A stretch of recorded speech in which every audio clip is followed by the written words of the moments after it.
Alhamdulillah Rabbil Alamin, wassalatu wassalamu ala Sayyidil Anbiya'i wal Mursaleen wa ala alihi wa sahbihi ajma'in. Amma ba'du, fa'udhu billahi minash shaitanir rajim. Alam a'had ilaykum ya bani Adama an la ta'budu shaitan, innahu lakum aduwwun mubin, wa an i'buduni hadha siratun mustaqim.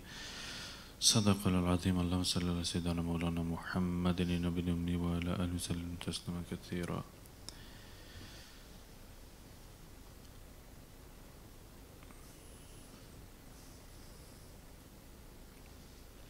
Indeed, when a person is living in this world, they want protection, they receive solace in protection from the houses that they have, the roof that they have over their heads. If they're out journeying or sojourning, the protection of the plane that gives, so that the air, or the speed at which they're traveling, the air doesn't hurt them or harm them. And then the pressure which alters inside the plane to protect them, help the people to breathe. When we're journeying on the roads, we have the car, we feel comfort of the fact that the chassis is there, the bodywork's there, that the airbag is there, that if we have a roof over the car, then obviously the rain will not go in. So in a general sense, that people feel a sense of ease and calm because of the fact that they feel they have some level of protection against the weathers of the storms, against rain, against the sun, against the winds. So people have got this natural psychological build-up that if we have some level of protection, if we have a house and it has a roof, we have protection.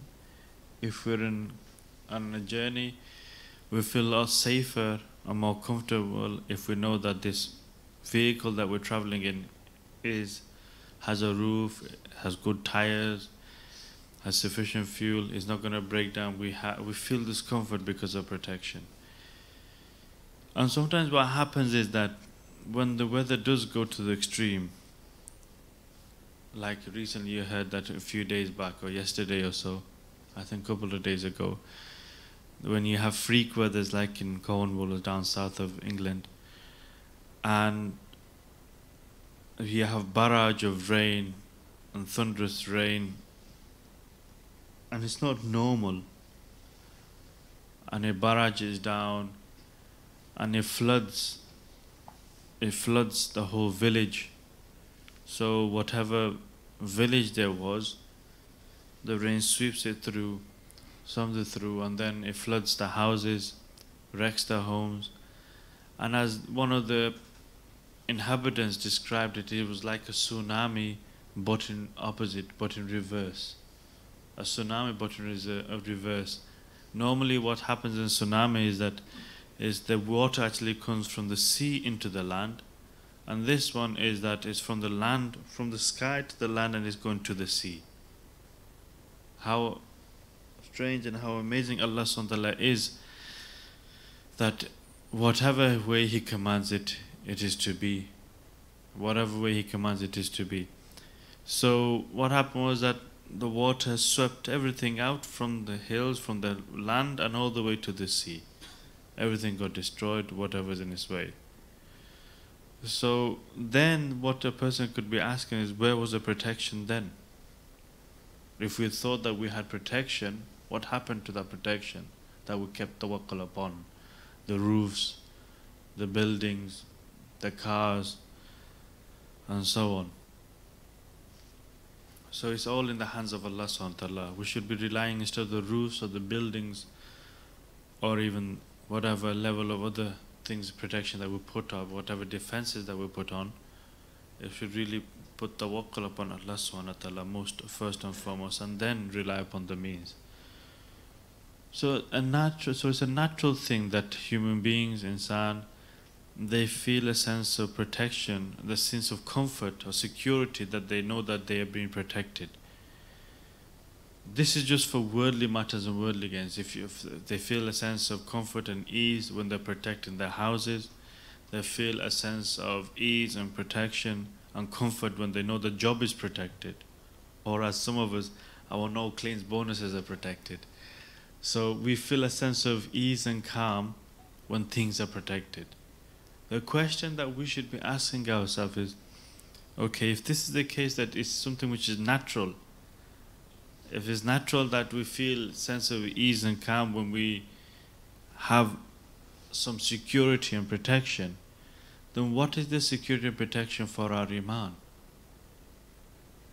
What are your defense mechanisms? Like, for example, you have floodgate systems when you're in coastal areas. They have walls which is erected so that if there is a flooding from the sea or from the rain, it's protected. They tries to protect the village. There's a diversion that happens. Water get diverted. If what is the some buildings, what they have is that if the drains overflow or systems overflow, other things can open up, and so the water can be channeled a different way. What is the security, or what is the protection that myself and yourself have for Iman? What is that protection? What are the mechanisms that we have, that we're utilizing, that if the defense system is breached, then automatically something else comes in to protect our Iman? Or as soon as we are aware that something's been indulged, something's been actually come inside our hearts and our minds, and we feel as though the danger is there, what do we actually do to make sure that it doesn't actually destroy? Just like water, when it mingles in, it comes inside the roof, and if it finds a crack, sometimes what happens is that you have a roof, but unfortunately there may be a little hole, or maybe a little crack, and it's raining. It's raining. Sometimes it doesn't need to rain so heavy, but it's just raining outside. But that slowly, what happens is that the water will drip. It will always go downwards, but what will happen is you find a crack between the holes and between the cracks. Eventually, it will start dripping inside your house. And what will happen is that drip may destroy your furniture. But that drip can be quite bigger. It could be more than a drip. It could be more severe than a drip. It could start gushing down, and it can destroy not just the furniture, it could even destroy the roof works or the building or the ceiling, the paintworks. Whatever your TVs, whatever your precious items is, it can destroy all of this if you don't actually attend to it. So even from a crack or even from a hole, if we don't pay attention and maintain it to the building, your building can collapse, your building can get destroyed, and whatever is inside, the precious things inside, gets destroyed. In a car, if the window screen has a crack, you're susceptible that if you're driving, a little crack, as I say, that if there's a little crack, it's illegal for you to drive, because in case another thing, as small as a pebble, even an insect can come and hit it, and the whole window can smash if you're driving at speed. In an aeroplane, if there's a slightest bit of crack or slight bit of hole, it can go into flames. So, in other words, when your defense mechanism becomes breached, you must attend to that immediately. Otherwise, the preciousness of the commodity that you have inside the building, or whoever is inside the vehicle, that sense of security that you felt will get destroyed.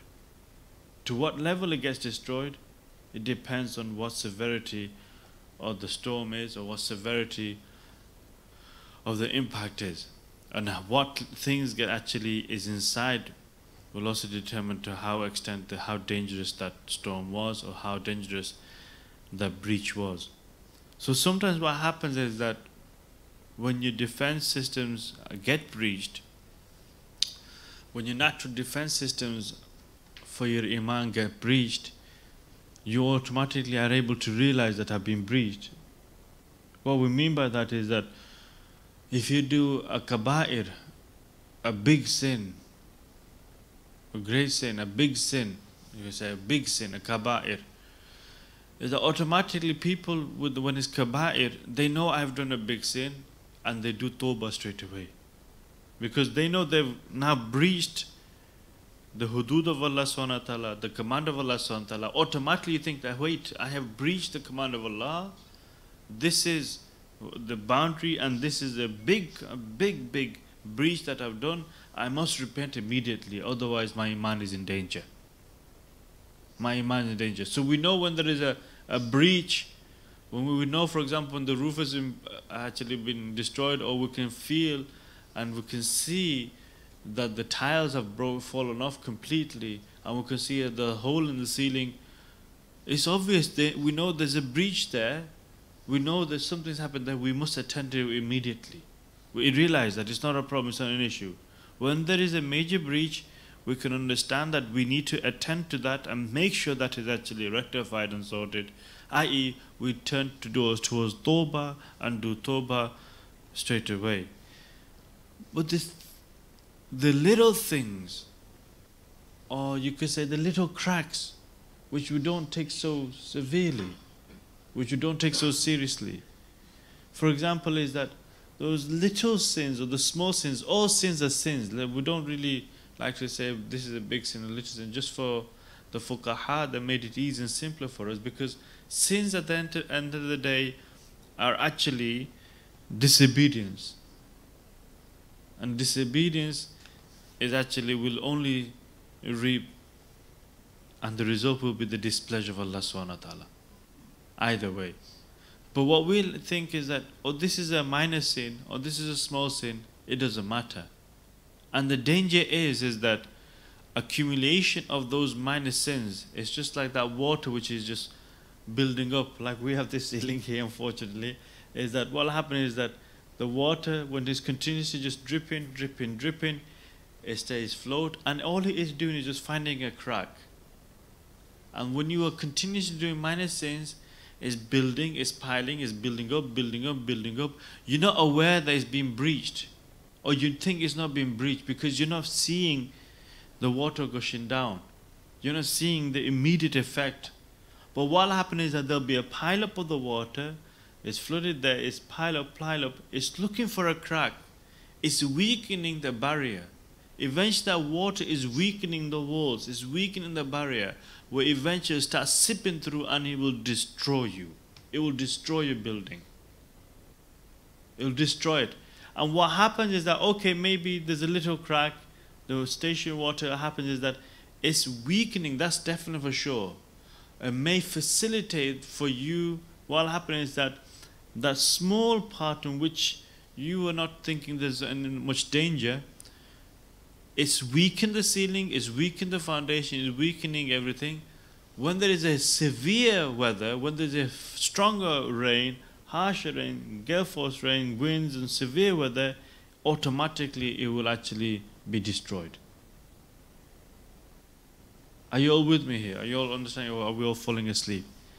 What we're saying here is that when it comes to kaba'ir, our defense mechanism automatically realizes there's been alert, it automatically sends signal, alert, and hello, we need to do something, we need to do tawbah straight away. But when it's small, minor sins, we seem to not do the same thing. It seems to be different. We seem to think, okay, it doesn't matter, it's alright, it's only small, it's alright, it doesn't matter, it's alright, it's only small. But rather what the mashayikh would say is that pay more serious heed to the minor, because it's the minor that will actually lead to your destruction. It is the minor sins which will lead to destruction. What happens, the mashayikh have said, is that the most harmful thing feared,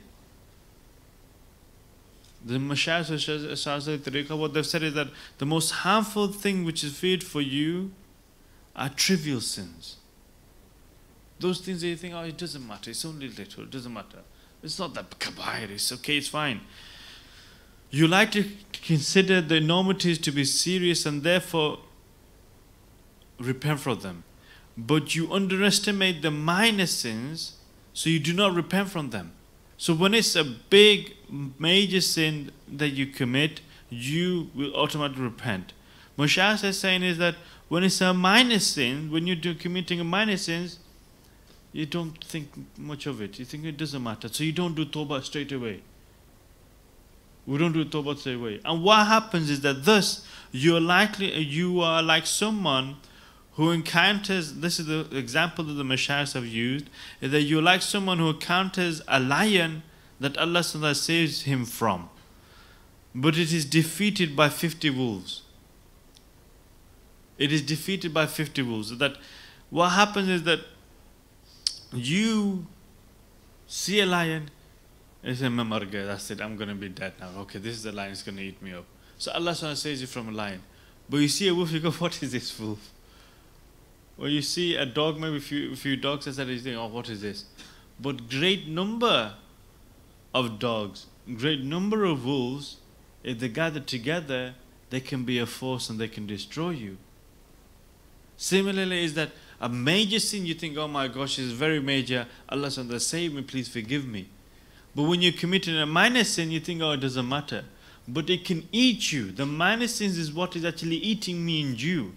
It is not the kabair which is destroying me and you. It is the minor sins that we're not paying heed to. It is not these. What you're seeing is that maybe the effect.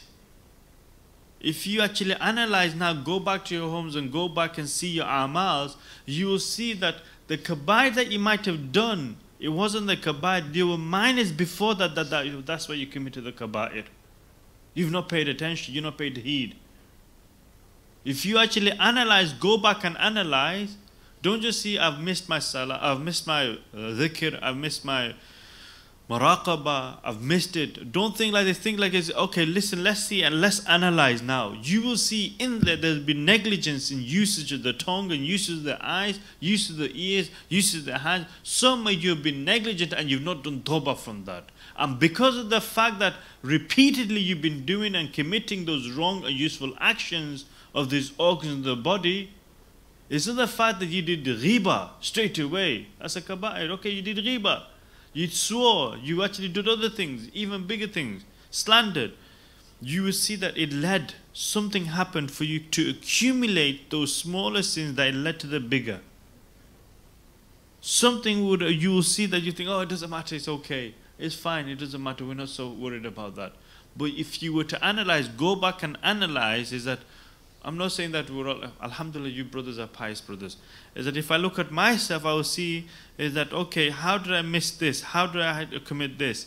I will then see is that actually it's because of this accumulation of the smaller and minor sins, that's what led to this really.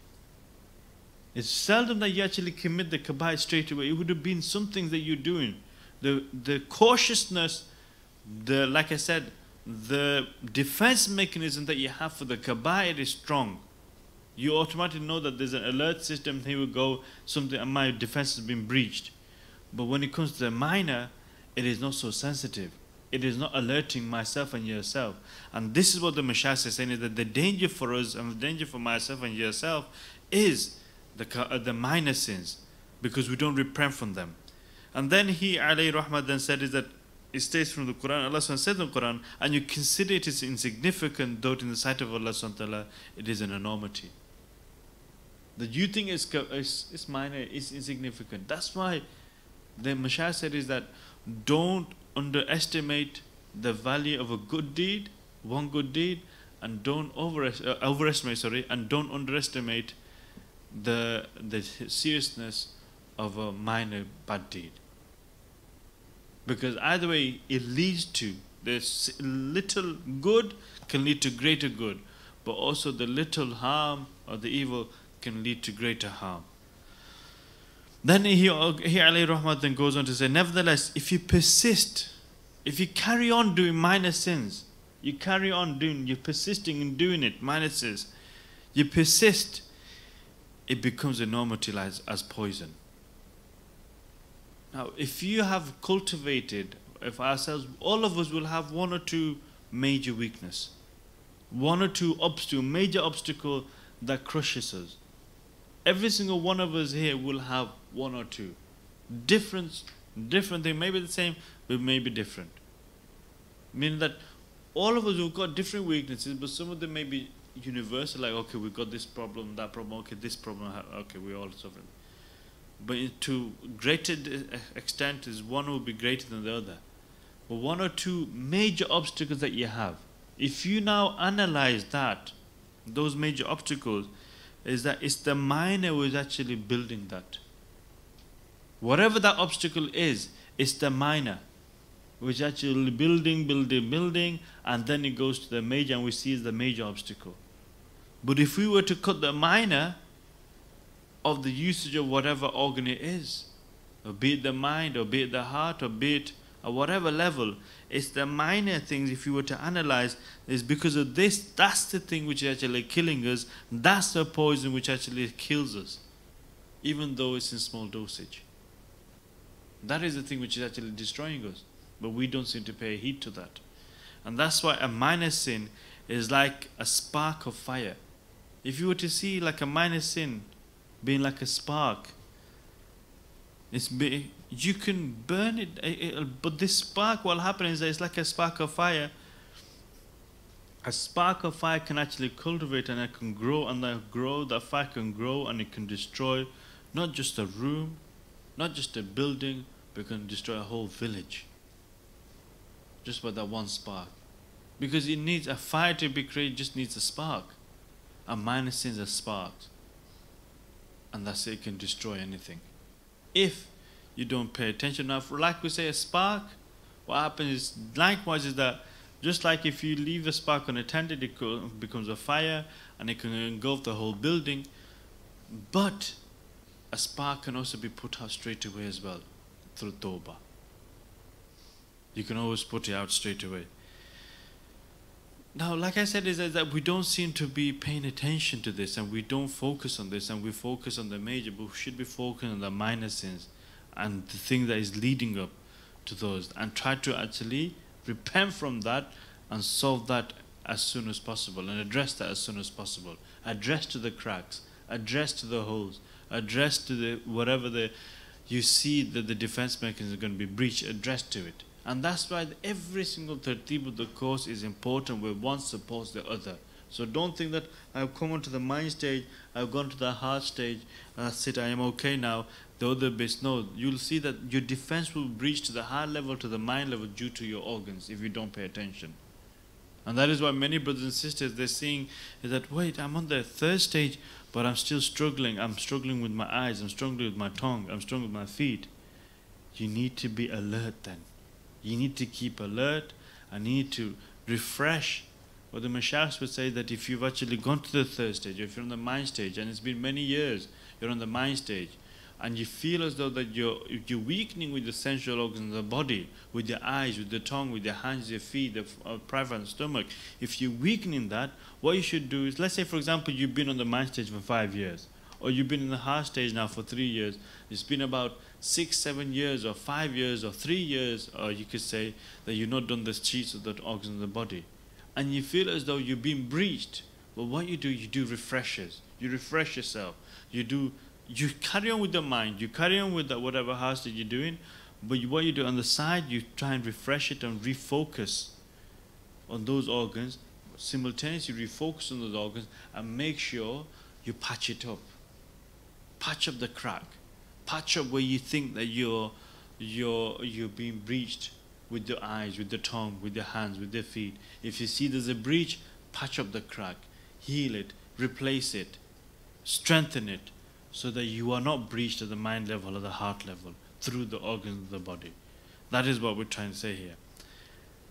How often, the Mashayikhs have also said, is that the dangers of heedlessness is that, how often have you seen this, is that how often have you wallowed around in places of tribulations? You are to wallow in place that Allah SWT loves, as the reality will show you your path. Whoever is killed in heedlessness, i.e. ghafla, tragedies and kalamat will not actually bring you back to life. If you're in ghafla, heedlessness, now this is what I really want to focus on today, is that because it's very poignant, and remember this, because I feel as though this is talking about myself, maybe, Allah Ta'ala alam, but maybe it might be talking about yourselves as well, is that whoever is killed by heedlessness, ghafla, whoever is killed by heedlessness, tragedies will not bring you back to life. It's such extremities that if you were to actually put this person with such calamities and such incidents, it still doesn't seem to actually wake this person and bring him back to actually reality again. Wake him up from heedlessness and ghafla. So tragedies doesn't actually even bring him back to life. Only an unintelligent woman will actually laugh at her son's death. Similarly, you are deprived. Now, if this is the case, are you feeling sometimes as though, wait, I used to be able to pray tahajjud, I'm not able to pray anymore. I used to be able to keep fast on Mondays and Thursdays and other days, but I'm not able to keep fast anymore. Now, for example, most of us heard about keeping the 6 fast of Shawwal. How many of us actually really done it? Some of us really want to do ibadat at night time and do tahajjud, but we failed and struggling to do that, but we might have done in the past. So he alayhi rahmah is saying is that some of you are deprived of standing at night in prayer, fasting during the day, and what happens is that not only this is that you're struggling to get up at night to do tahajjud, but you're also struggling to keep the extra volitional fast that you wanted to keep. But not only that, you know this, he says, he alayhi rahmah says is that not only that is that in all of your limbs, your hands, the feet, it seems to be like this laziness, this lethargy, this tiredness all around you. You feel like this, is that you will know if exactly what the Mashayikh is saying, you will know if you're this person. Does that mean that you are sleeping, you are awake, but you're not doing, you're awake at 3 o'clock, you're awake at 2 o'clock, but you're not praying the tahajjud. You can fast, it's not difficult, but you're not fasting. But what happens is that it's not because of this, let's just put this aside. But the reality is that you feel this lethargy in every part of your body, this laziness, this tiredness all over your arms, your legs, your body, your head, your shoulders, whatever. And it's like this cover, the clouding or this cloak of tiredness and laziness which is all over you, that you can't move, that you don't want to move, that you know it's time for prayer, don't go to prayer, it's all right, just stay home and do the prayer at home. This lethargy just overcomes you. But the thing is that if you were to feel this tired normally, when you've had a hard days of work, you've you're doing taxiing, or you're in a factory, or you're in an office, the mental pressure that you feel the pain, don't you? The physical body aches that you for lifting and shelving or whatever you're doing, you feel the pain. But what happens is that missing the salah, the tahajjud, missing that, you don't feel the ache or the pain. Missing the fast, the danger is that missing that tahajjud, you don't feel the pain or the regret. The pain, you don't feel it. Missing the fast, the nawafil that you wanted to keep, you don't feel the regret or the pain. This lethargy which is all over your body, you don't feel that. For some reason, you know it's there, but you don't feel the aches or the pains of it. The non-movement of it, you still don't seem to feel the pain. And that is the danger. Is that because of this, because what's happened is that you are deprived of actually praying at night, tahajjud. You're deprived of fasting, and you have this lethargy all over you, which normally you think that what's wrong with me? What's wrong with me? I can't move, I can't do this, I can't do that. Well, if you feel the pain, you feel the ache, but for some reason what's happened is that you know the lethargy is there, you know you're missing your prayer, you know you're missing your nawafil, fast. The lethargy is there, but for some reason it's not registering, you're not feeling the hurt or the pain. If this is the case, my dear brothers and sisters, if this is the case, the Mashayikh is saying is that heedlessness has killed your heart. Ghafla has killed your heart. If you're not feeling that ache, if you're not feeling, even though there is aching there, even though there is tiredness there, that in your limbs, in your body, normally you'd move, you feel, there's a spring in your step, there's a spring in your movement, but you're not feeling anything anymore. Even though it's just completely in tiredness, but you don't feel the ache of the tiredness. Normally, if you missed a prayer, you feel upset. It's like a person could be deprived. A person misses one salah, they are so upset. Grief overwhelms. Maybe we're not at the level of the tabi'een when they used to miss a prayer. It's as if the salah, somebody's passed away in their house. That's how they used to grieve. But we are not even forget at that level. Now you're not even shedding a tear, or the regret is not even there. You don't feel the pain. He alayhi rahmah is saying that if this is the case, that heedlessness, ghafla, has killed your heart. Breachment is breached. We've not realized it. Our defense mechanisms, what's happened, is breached. If you are not feeling this sense of what has happened to me, what is going on, and you're just going about still missing the prayers, going about still missing your fast, going about still missing other good deeds, because if you're feeling lethargy throughout the limbs of the body, you will not feel an inclination towards actually doing any good deed, to get up, to do. Are you? Normally if you feel, what do we do is that, normally what happens is that if you feel aches here, pain here, like we go to doctor, I feel a pain here and here and here. Okay, take some paracetamol, here you go. At least there is some dosage. We take some supplements to actually ease the pain, comfort the pain. Or we take some maybe minerals and vitamins to actually give us this boost, energy boost, so that we can actually get back and feel alive again, alert again. But here, when you can't detect, even though you know there's a problem there, you feel the lethargy is there, but you don't detect any pain. You don't detect any pain.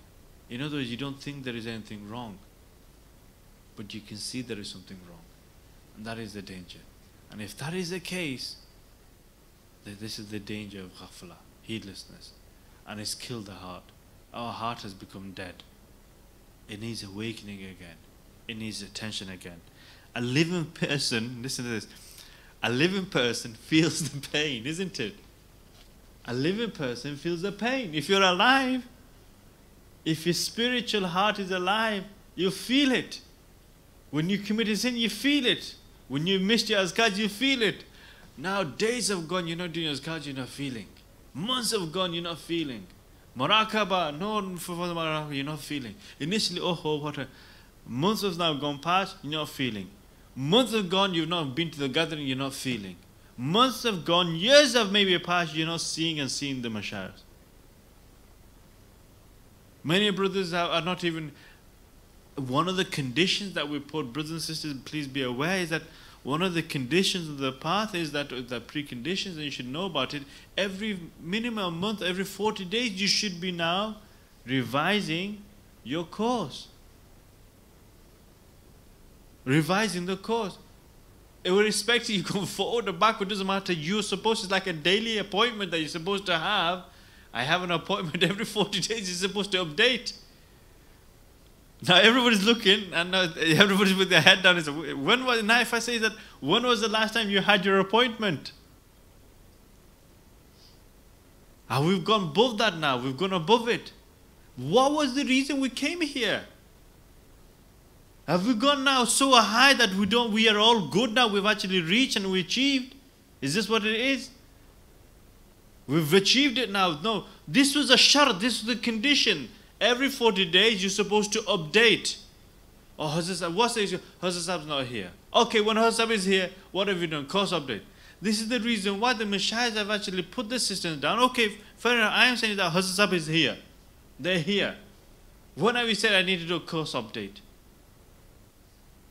I'm saying is that forget whatever happened. I'm saying is that ask yourself, I'm telling you is that ask yourself, let's say for example, today, now, you have the chance to now do and actually update yourself on the course. You know for a fact it's overdue. Now if I was to say, how long is yours overdue? You say, yeah, it's maybe a few months. No, probably 6 months. No, probably more. Some of us have not seen and updated for maybe a year, 2 years, 3 years, maybe more. That's what's happened. No update, because that was a shart. That was a condition. That update, if you look at the principles of what we've done, is that what is the rules and regs at the beginning in the books, it says that every 40 days you're supposed to update. Every minimum month, every month, or every 40 days you're supposed to update. Irrespective you're progressing, not progressing, no matter what, you're supposed to update. Now what's happened is that by us, you've been given medication, this is what's happened. You know what happens is that You've been given medication. Medication is a dhikr. Here you go. That's a dhikr. That's why I find it so strange. I have brothers coming, and it's been 2 years, and they're still doing the same dhikr, or the same something, whatever. I find it strange. I go, you're progressing here. Maybe you're progressing, but it's because they have not updated.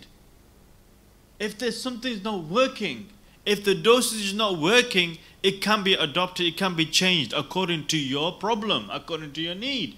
That is why you need to update. If you are struggling in the same sins, if you're struggling with other things, just like in a doctor, you've got an infection, and the doctor gives you antibiotics, says, here, take this for 2 weeks and it should go away. If it's not going away, do you say, oh, I'm taking antibiotics, I'm very relieved now? Just by the notion that I'm taking antibiotics. No, straight away you go, Doctor G, this antibiotic you gave me, I've been doing it for 2 weeks, and you say it's going to go away, it's not going away. You probably even wait for 2 weeks, you say after a week, listen, nothing's happening, give me something else. I need another prescription. I'm not saying that you do that. What I'm trying to say here is that in terms of the spiritual science is that most of us are sat here, and if I was to say when was the last time you actually did an update, shayad it could be months, and shayad it could be years. And it's going to sisters as well, that's why the mechanism within there is that there are brothers and sisters available for you to do a course update, because you need to update. Because what you're actually attesting to the fact is that I am still ill. I am still ill. I am not purified yet. I'm still ill and I'm still a patient. But what's happening to us is we are cured. We are cured, and I don't need a dressing. Khair, alhamdulillah, that's good. I am saying to yourself is that, brothers, is that irrespective, ignore me. Ignore me. If I am not even worthy for you to just even sit here and actually be saying is that ignore me. What I'm trying to say is that most of us are sat here, most of our brothers are sat here. I'm saying to yourself is that maybe you could use the excuse, oh, Hassan's not been here. Brothers will say and sisters will say, oh, we've been putting our names, or we've not been able to see Hassan. Okay, that's true. What can you do? But have you not also heard is that for course matters you see certain brothers? Have you not heard that? Why do you think that? Because they are aware of the fact that you'll not be able to see in regularity. Okay, for certain things now you can actually now go and see that. You know what happens that nowadays in the doctor's surgery, if the doctor cannot see you, what they'll say is that if this is not so important, is that they have nurses who can actually do triage now. The nurses will actually analyze you and say, okay, yeah, here you go, you can take this and you can go. That's what they're doing in surgery, to actually ease up the queues and the system in the surgeries. So what we're saying here is that first and foremost is that if you are a living person, you feel the pain. But if we are dead in the heart because of ghafla, hence why we're not feeling any pain. And for a lot of us is that we are probably dead, but we're thinking we're alive. We are alive, yes, we're alive, because we're physically looking, mashallah, looking very handsome and very beautiful. You're looking very nice, yes. But like I said, look at this criteria, use the criterion. Is that look at your defense mechanism, look at it. Is that what is my kaba'ir? What is my saghair? Is that the saghira, are they increasing? In terms of my sins, am I repenting from it or not? Do I feel when I've actually done something wrong or not? Do I feel that? Is there remorse there? Am I rectifying it? Or am I just acknowledging and not doing anything? Nothing is happening. You need to start addressing this. It's very important. So basically is that if there's a living person, he'll feel the pain even if it's a little needle. You get a little needle and just do this and he'll go, ouch, what did you do this for? Whereas if a person is dead, even if you slash them with a knife, they'll not feel anything. Hence if a mayyit is there, if the dead person is there, you slash them with a knife, you cut them up. Even if you were to get a chainsaw now, but I'm just saying that if you were to do this, you're not feeling anything. Why? He's dead. Hence why the severity of the sins that you do, it will not have effect upon them. That remorse that you automatically feel, hence why you see those people, brothers and sisters, they say that, oh, why is free mixing not allowed? Why can I not? I am a very good person. I don't have evil eyes. I don't look. I'm a very good person, me. I am very good. I can be with sisters and it doesn't affect me. I can be in a disco or music, it doesn't affect me. That's because if they are already dead, when will they feel the effects of that? Because they're already blackened completely.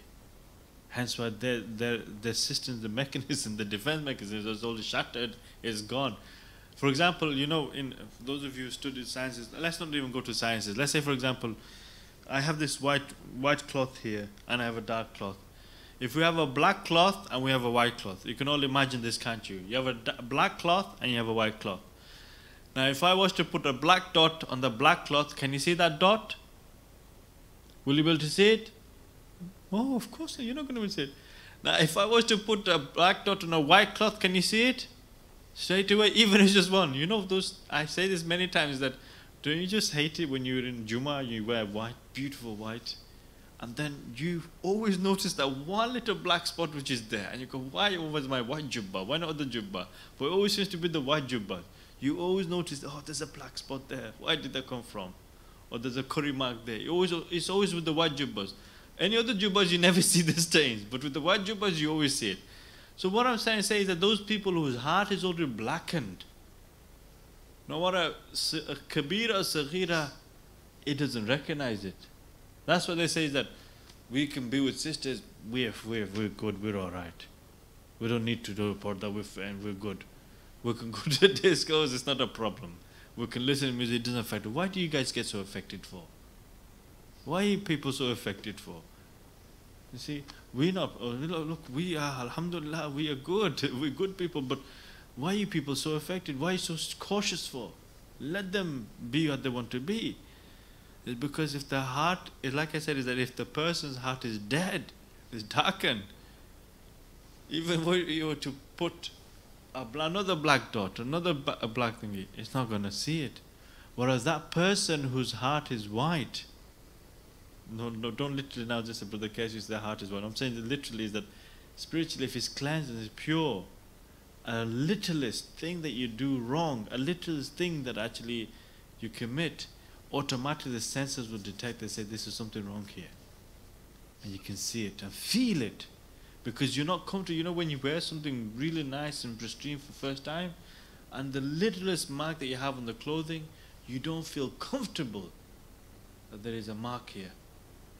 Because you can see it.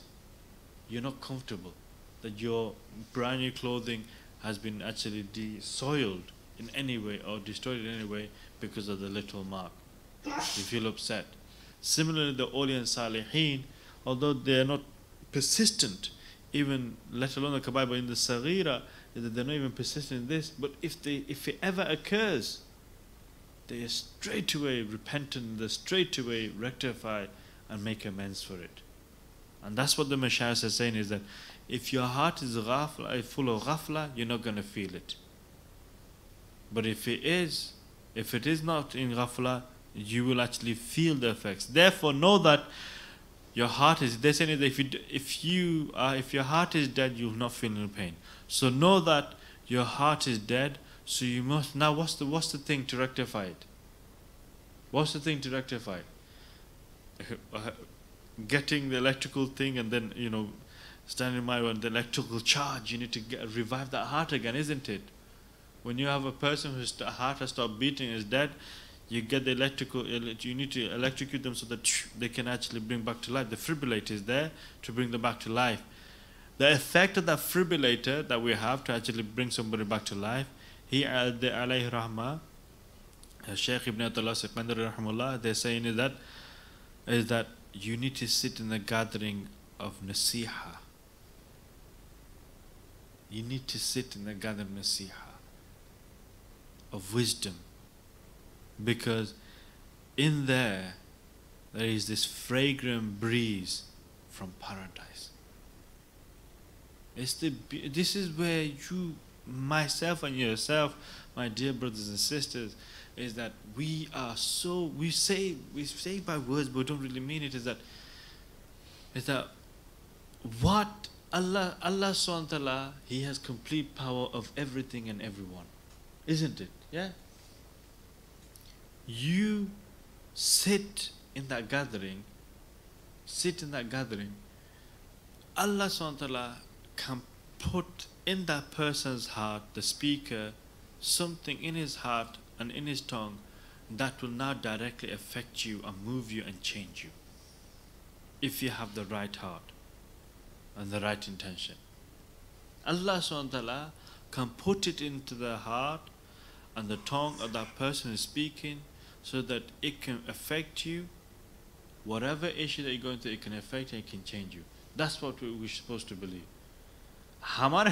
What is our mentality is that we see a certain individual, I'm not sitting there. Some of us don't even come in the mosque, they drive off. That's it, they see the person, they don't even come in the mosque, they drive away. But that's what happens. This is wrong mentality. In other words, is that you have now taken sole command of nafa and benefit, when really is that no, this is not in your hands, it's in the hands of Allah subhanahu wa ta'ala. Whoever Allah subhanahu wa ta'ala wants to guide, He will guide. Who wants to misguide, He will misguide. Whoever Allah subhanahu wa ta'ala benefit will benefit. Who doesn't want to benefit, it won't happen. But you do not know through whose hands, it may not even be the speaker, but just by sitting there, by the barak and the blessing of being in a good gathering, your heart then changes. Your heart then starts feeling alive. It starts changing towards. And how many times have we done this? Is that we've not been for a while, then we go to a gathering and we say, Vaki, I feel better, I feel a bit energized. Alhamdulillah, you thank the brother who's taking it there. How many times have we said this? How many times we are witness this statement, we can attest to this. That this is Vaki, the truth is that yes, by the fire, grace and mercy of Allah, it is true that we have sat in that gathering, irrespective of who that brother is, and then we've gone away, revived, refreshed, energetic, and there's another spring in our step. Many times we can say this. So he said is that because there is a fragrant breeze from paradise, which you find on your way, then what happens? In your house, and then what happens in your room. In other words, is that if you go to the gatherings of Nasiha, you'll see that on your way to the gathering, there's this feeling, that there's this blessing feeling. That have you not felt it when you go to gatherings? Normally when you go to work, you feel this, oh my God, I'm going to go to work. What is happening? Do I have to go to work? Oh, I know the taxi brothers are like, oh God, we have to get in the taxi and that's it. Unless you're Mr. Richie and then you're all right, you're not going to get the bookers and you're going to get the big jobs, you're okay. That's your motivating factor. I know Haji Sahib is waiting for the London job, but it still hasn't happened yet. But some of us are waiting for that big job and that's your motivating factor. You think, yeah, I'll get a big job and that's it. But really, you begrudgingly go to work. You begrudgingly go to your offices. You begrudgingly go to the actual place of work. Most of us don't like to work, obviously, because we just want to stay home. We've got Mr. Parking Attendant here. Is that most of us, he's thinking, if I can give 6 parking attendants today, that's it, I've actually got this. Yes, I've done it. He's thinking, how many cars can I actually give today? Can we catch them out? But begrudgingly, you're going to work. You know you have to walk. You know you have to work. You know you have to utilize every single part of your body to actually earn a living. But when you go to gatherings, there is no grudging there. There's a feeling of goodness, the salamat, the sakin. Even though you're tired, but you know you're doing right. You know, even you're feeling as though you're completely out of it, meaning that you've worked really hard. But if you can just get there, that journey, it's a good journey. It's a blissful journey. It doesn't matter. Even if you're stuck in traffic, but you're on your way, there's something different. Normally you're stuck in traffic, you'll be going berserk. But now all of a sudden it's different. So he, alayhi rahmah, remember this, because why? It's a fragrant breeze of paradise. Malaika whisper to your ear and give you an invitation. You've accepted, and that's why now the whole process to you, from your duration, from the beginning of your journey, on your way to the journey, on your way to the place, in the place, coming back to your homes. Have you not seen it? When you come back to their houses, it's different. It's a different mood. It's a different ambience. It's a different feeling. Something's happened to the household. You just been to the gathering, but there's the air, there's a different air, there's a different feeling in the house all of a sudden. Not only that, when you go to your room here, like Rahma is saying, is that when you go to your room, there's a difference there. All for what? All because of what? One good gathering. And what are we doing? We feel all of this. We feel as though we're dead. We feel as low. We feel as though we're actually not able to actually do anything. We know that we're actually committing sins. Yet still we don't bother to attend the gathering. We don't bother to actually take heed from what the Mashaykh is saying, and not give its due right and due significance. So do not miss such a gathering. They're saying, look, now how many Mashaykh have I used the same quote what they're saying? Sayyidina Ghaus Pak, Sayyidina Qadir Jilani Rahmatullah said this. This is a nasih from the Prophet ﷺ. He's quoted hadith, but similar to what the Prophet said, to what Sayyidina Qadir Jilani Rahmatullah said. Now we're hearing what the Shahid Mashaykh, Sayyidina Ibn Atullah Sakandar Rahmatullah, what they're saying. They say, do not miss this. This whole process from the journey to your house, to your rooms. Don't miss this blessing. Don't miss this reawakening. Keep on doing it. What happens is that now listen to this. Do not miss such a gathering. Even if you are in a state of disobedience, even if you're in a state of disobedience, do not miss it. Do not ask about the point of attending the gathering whilst you're in the state of disobedience. What's the point? I'm already doing bad. I'm not doing anything. I'm not doing any amals. You know some of the excuses our brothers will use. Brother, I haven't done the course. I'm not doing the course for a year. I've not done any sheets for 6 months. I've not been doing my dhikr. How can I go? What's the point? I'm sinning. I've not done my prayers. Oh, I've been doing this. I've been taking drugs. I've been doing that, etc., etc. Oh, how can I possibly go to a gathering like that? No, I can't. What's the point of me going? Exactly what the Mashaykh is saying is that even if you're in point of disobedience, you're disobedient, you're sinful, you're a fasik, don't say, what's the point? Do not say, what's the point?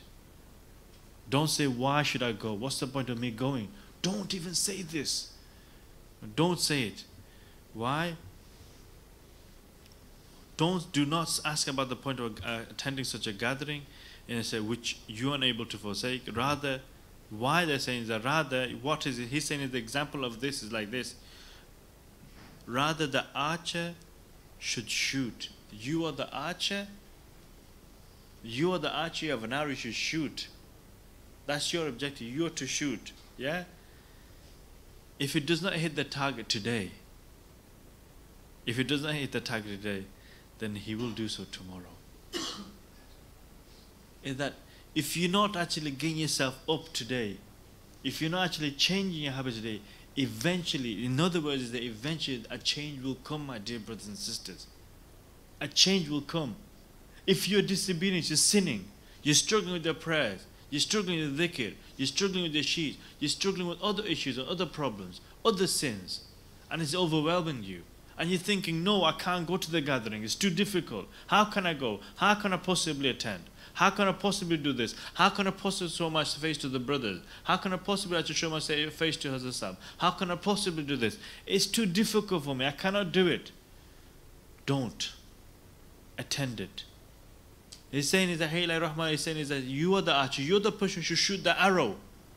Your arrow, you're trying to hit a target, i.e. target that sin, target that missing of zikr, target that missing of muraqabah, target something which is inhibiting you from actually progressing. That's your target. You're not hitting it today. You've not hit it today. Eventually you'll hit it one day. Don't detest.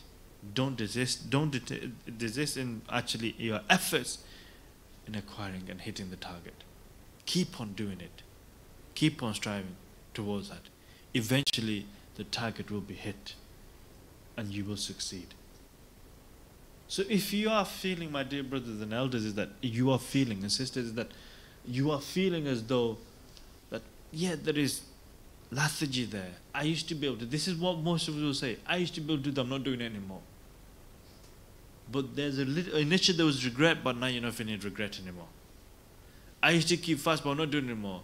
Initially there used to be regret, now you're not even regretting that you're missing the Mondays and Thursday fast, or the 13th, 14th, 15th fast, or fasting on the Nawafil days. I used to actually, now you feel as though committing and doing good deeds is difficult because you feel this lethargy, this tiredness. So Tilawat al-Quran can't do it, Tasbih can't do it, Muraqabah can't do it, Dhikr can't do it. All of this, you're feeling this, but you don't feel any remorse, you don't feel any regret, you don't feel the pain of not doing this. Understand that their heart is dead. Heart is dead. Now you're not saying, okay, Brother Qais is a bit serious. Okay, he's serious, not like man, it's serious. Okay, now the Mashayikh says that how can he bring that heart back to life again? The defibrillator, you put it in, and then he'll give it that spark to give that life. How to bring that heart back to life again? One thing and one thing alone. They're saying is, bring it to the gathering of Nasiha and Dhikr. Bring it there. This will be the thing that will help it to bring it back to life again. If not today, then surely tomorrow. Your job is to keep on aiming for the target, and eventually that will come. So, however you're feeling, you've not changed the habit yet. What they're saying, even if you're disobedient, even if you're still doing what you're doing, don't desist in attending the gathering. Keep on coming with the right intention, and it will change you eventually. It'll take you away from that habit. So what they said is that imagine you're the archer, you shoot, your aim is to hit the target. If not today, then surely tomorrow you'll hit it.